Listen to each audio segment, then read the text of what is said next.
আসসালামু আলাইকুম। আমরা আজকে কলকাতার উদ্দেশ্যে রওনা হলাম। বাসা থেকে বের হয়ে বাস কাউন্টারে গিয়ে বাসে উঠলাম এবং বাসটা ছেড়ে দিল ঠিক 6:30টায়। আর এই বাসটা যাবে একবার বেনাপোল, তারপরে আরেকটা বাস চেঞ্জ করে আমরা কলকাতা যাব। তো যাওয়ার পথে যে সবুজের প্রান্তর দেখলাম সেটাকেও একটু ভিডিও করলাম। আর বাসটা একেবারেই মানুষ খুবই কম ছিল। আর কলকাতার কোনো প্যাসেঞ্জারই ছিল না। পরবর্তীতে যেটা দেখলাম, আমরা শুধুমাত্র দুজন পুরো বাসটা নিয়ে বেনাপোল কাউন্টার পর্যন্ত গিয়েছিলাম এবং খুবই অবাক লাগছিল। এরকম পরিস্থিতি কখনো হয়নি। তারপরে এখান থেকে ইমিগ্রেশনের কাজ সমস্ত কিছু শেষ করে তারপরে আমরা বাসে উঠে তারপর কলকাতা যাব। তো যেতে যেতে যখন আমরা পার হই এবং পার হওয়ার পরের যে গাড়িটা থাকার কথা ছিল আমাদের জন্য, সে গাড়িটা ছিল না। শেষ পর্যন্ত আমরা এখান থেকে সিদ্ধান্ত নিয়েছিলাম যে ট্রেনে যাব।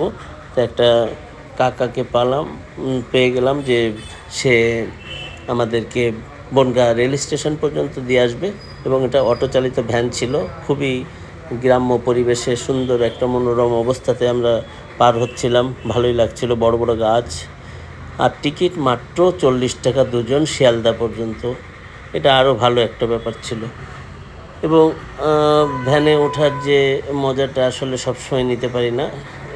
ইন্ডিয়াতে এসেও আমরা ভ্যানে উঠে মজা করতে করতে এসে বনগাঁ স্টেশনে চলে আসছি এবং স্টেশনে এসে দেখলাম ট্রেনটা কিছু সময় পরে আসবে। আমরা কিছু হালকা চা পানি খেয়ে তারপরে ওখানে বসে থাকি।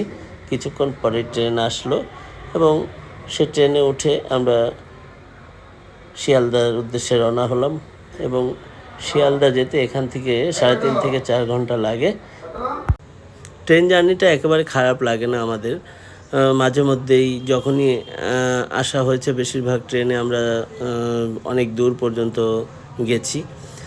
তো শিয়ালদা পৌঁছে গেলাম। শিয়ালদা পৌঁছে আমরা একটা ট্যাক্সি নিয়ে মার্কো স্ট্রিটে যাওয়ার উদ্দেশ্যে ট্যাক্সিটা ভাড়া করি মাত্র 250 রুপি। সাধারণত 200 রুপিতেও যেয়ে থাকে, কিন্তু ওই দিন আর পাই নাই। তো ওখান থেকে আমরা বেশ আরামেই হোটেল পর্যন্ত চলে আসি এবং খুব ভালো জার্নি ছিল মোটামুটি। সামান্য কষ্ট এবং আরাম দুটোই মিলাই খারাপ ছিল না। তো ভালোই লাগলো। কলকাতা পর্যন্ত এসেই পড়লাম। আসলে বিশেষ করে অসুস্থ